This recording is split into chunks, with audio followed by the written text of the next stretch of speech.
Chapter 1, Gratuitous and Undomesticated Grace. Grace changes everything. The outrageousness of God's indiscriminating grace always gets people stirred up. That's because real grace, writes Michael Spencer, is simply inexplicable, inappropriate, out of the box, out of bounds, offensive, excessive, too much, given to the wrong people and all those things. Grace is the most important concept in the Bible, in Christianity, and in the world. It is most clearly expressed in the promise of God revealed in Scripture and embodied in Jesus Christ. The deepest message of the ministry of Jesus and of the entire Bible is the grace of God to sinners and sufferers. About grace, Kathleen Falsani writes, "You can call it what you like, categorize it, vivisect it, qualify, quantify, or dismiss it, and none of it will make grace anything other than precisely what grace is, audacious, unwarranted, and unlimited."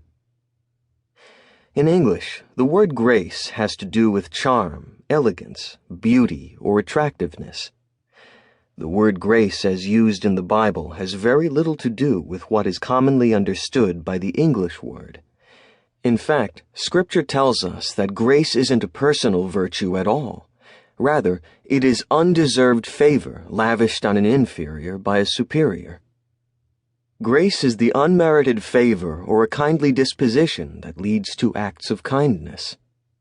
This is the grace God gives to us, J. Gresham Machen writes. The very center and core of the whole Bible is the doctrine of the grace of God.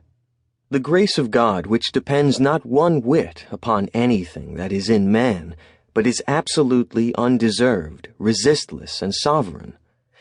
Christian experience depends for its depth and for its power upon the way in which that blessed doctrine is cherished in the depths of the heart. The center of the Bible and the center of Christianity is found in the grace of God, and the necessary corollary of the grace of God is salvation through faith alone. Grace is the love of God shown to the unlovely, the peace of God given to the restless, the unmerited favor of God. Others have defined grace wonderfully. Grace is free sovereign favor to the ill-deserving. Grace is love that cares and stoops and rescues. Grace is God reaching downward to people who are in rebellion against Him. Grace is unconditional love toward a person who does not deserve it. Grace is most needed and best understood in the midst of sin, suffering, and brokenness. We live in a world of earning, deserving, and merit, and these result in judgment. Condemnation comes by merit, salvation comes only by grace. Condemnation is earned by man, salvation is given by God. That is why everyone wants and needs grace. Judgment kills. Only grace makes alive.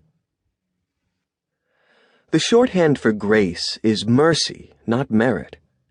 Grace is getting what you don't deserve and not getting what you do deserve. Karma is all about getting what you deserve. Christianity teaches that getting what you deserve is death with no hope of resurrection. Grace is the opposite of karma. While everyone desperately needs it, grace is not about us.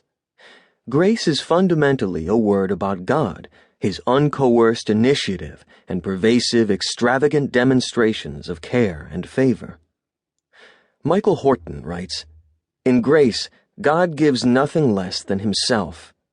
Grace, then, is not a third thing or substance mediating between God and sinners, but is Jesus Christ in redeeming action."